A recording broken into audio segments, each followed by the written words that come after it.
Israel और Benjamin Netanyahu की तरफ से जो दावे सामने आ रहे हैं वो स्पष्ट रूप में दिखाता है कि ईरान को लेकर के इस वक्त इजराइल की प्लानिंग क्या है। और यहां पर जो बड़ा बयान बेंजामिन नेतन्याहू द्वारा दिया गया, जिसमें स्पष्ट रूप में कहा गया कि ईरान के लोगों को गुलामी से निकालने का मकसद है, यही इरादा है जिसके तहत यह हमला किया गया है। और इजराइल ईरान के लोगों के साथ है, वो कंधे से कंधे मिलाकर ईरान के लोगों को साथ देने के लिए, उन्हें सुरक्षित करने के लिए, उस शासन से दूर करने के लिए, उस इरादे से हमला कर रहा है। लेकिन इस वक्त इसका जवाब, नेतन्याहू का जवाब ईरान कैसे देता है कि सबसे बड़ी तस्वीर होने वाली है। इसको लेकर क्या जवाब सामने आता है IRGC और वहां पर, क्योंकि अब टॉप लीडरशिप मुस्तफा खामेनी जो है वो संभालने वाले हैं। आगे जिम्मेदारियां उनके ऊपर, उनके कंधे पर बहुत ज्यादा बड़ी है, क्योंकि इस वक्त अरब जगत में जो हो रहा है वो कहीं ना कहीं आगे आने वाली तस्वीर को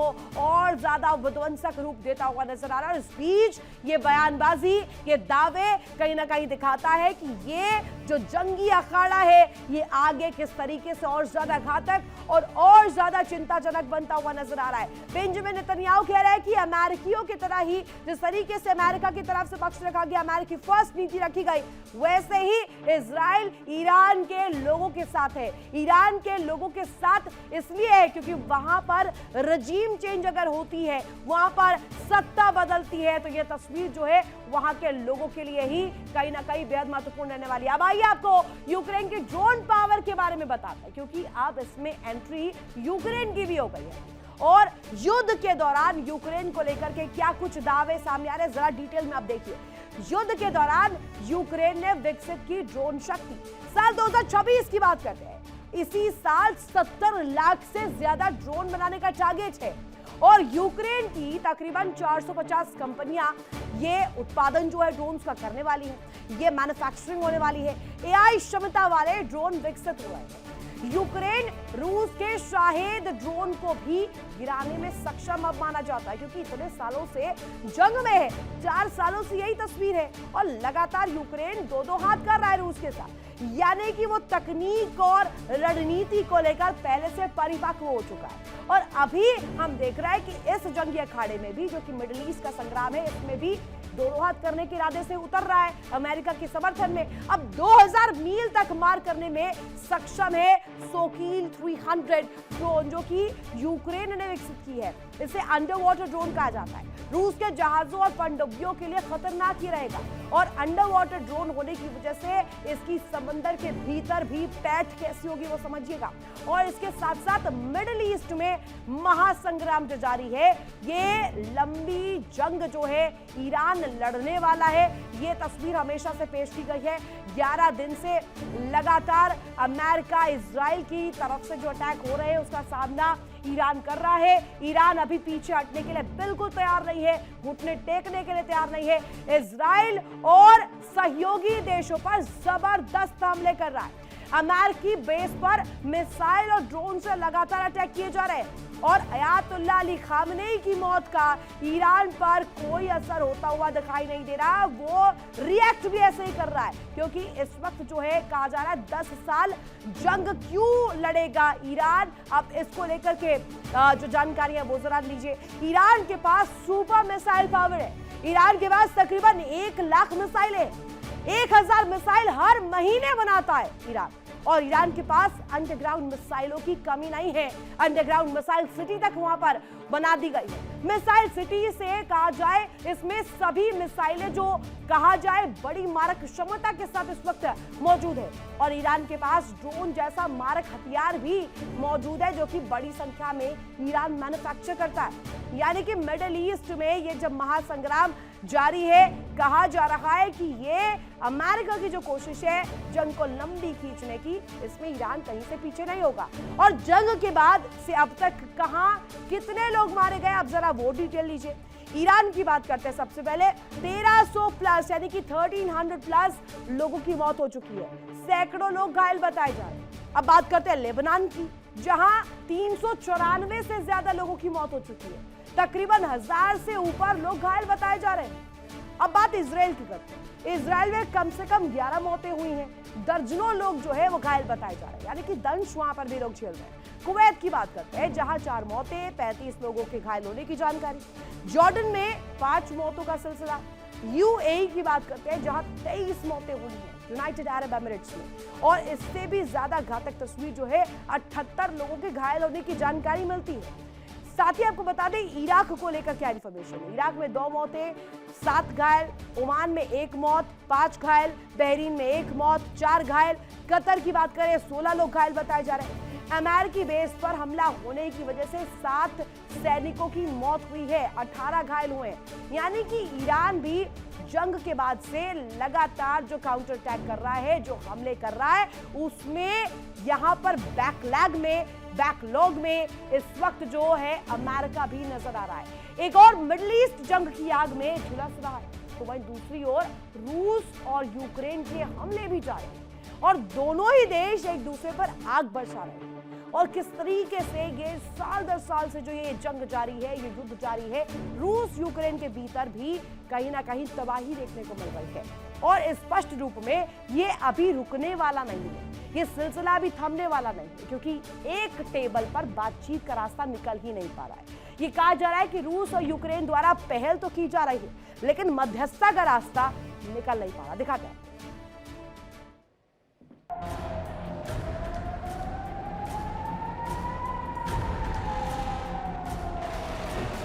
रूस और यूक्रेन के बीच पिछले 4 साल से जंग जारी है। यूक्रेन का जर्रा जर्रा रूसी बारूदी बारिश की गवाही दे रहा है। लोगों से गुलजार रहने वाले बाजार अब वीरान हो गए हैं। यूक्रेन की फिजाओं में बारूदी गंध है।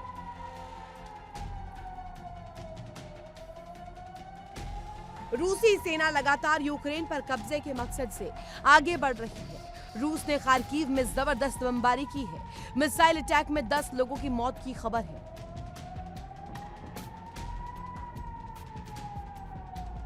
रूस ने सुमी और ओडेसा पर भी हमला किया।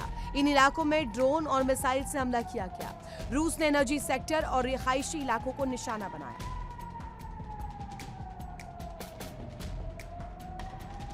रूस ने कीव पर भी निशाना बनाया।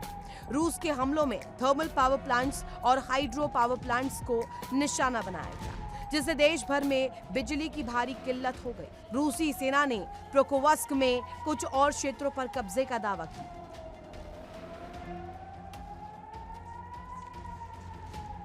उधर यूक्रेन भी रूस पर जबरदस्त अटैक कर रहा है। जेलेंस्की के जवानों ने रूस के क्रीमिया पर जबरदस्त अटैक किया। बताया जा रहा है कि यूक्रेन ने महज एक दिन में 750 से ज्यादा ड्रोन लॉन्च किए। हालांकि रूस ने 620 से ज्यादा ड्रोन को मार गिराने का दावा किया।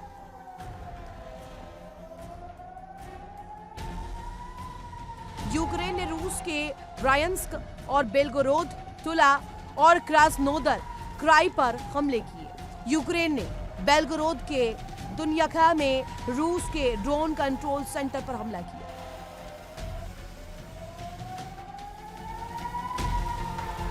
जाहिर है कि 5वें साल में भी जंग और भी भीषण होती जा रही है और अब इस जंग के शांतिपूर्ण खात्मे की उम्मीदें भी खत्म होती जा रही है।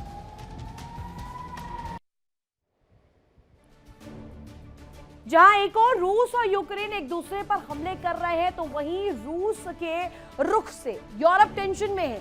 यूरोपीय देश अपनी ओर जंग की तैयारी भी कर रहे हैं और वो भी कमर कस रहे हैं कि अगर ये तस्वीर और ज्यादा बढ़ती है तो अगर यूरोप को एंट्री करनी पड़े तो किस तरीके से वो तैयारी रहने वाली। दिखाते हैं।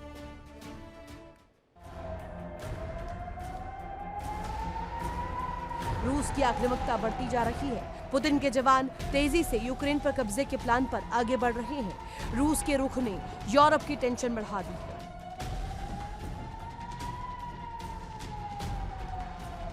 यूरोपीय देश दोहरे टेंशन में है।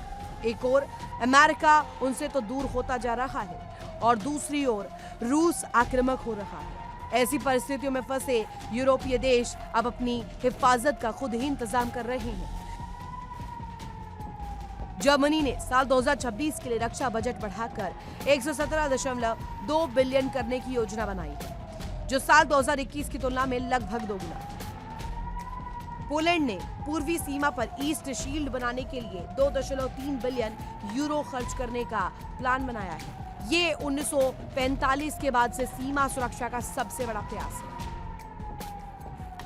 बताया जा रहा है कि युद्ध की स्थिति में नेटो के करीब 8 लाख सैनिकों को रूसी सीमाओं की ओर भेजने की योजना है। इसके अलावा एस्टोनिया, लातविया और लिथुआनिया रूस और बेलारूस सीमा के साथ करीब 600 मील लंबी कंक्रीट बंकरों और एंटी टैंक खाइयों की श्रृंखला बना रही है। इसके अलावा लिथुआनिया और लातविया में मिलकर रूसी सीमाओं पर ड्रोन वॉल और प्राकृतिक सुरक्षा के लिए दलदलों को फिर से जीवित करना शुरू किया है। यूरोपीय आयोग ने नागरिकों को सैन्य संघर्ष या परमाणु हमले की स्थिति में कम से कम 3 दिन के लिए खाना, पानी, टॉर्च और दवाओं का स्टॉक रखने की सलाह दी है। नॉर्वे शीत युद्ध के समय बनाए गए बंकरों को बहाल कर रहा है और नई इमारतों में बॉम्ब शेल्टर बनाने पर भी जोर दे रहा है। Bureau report, India today.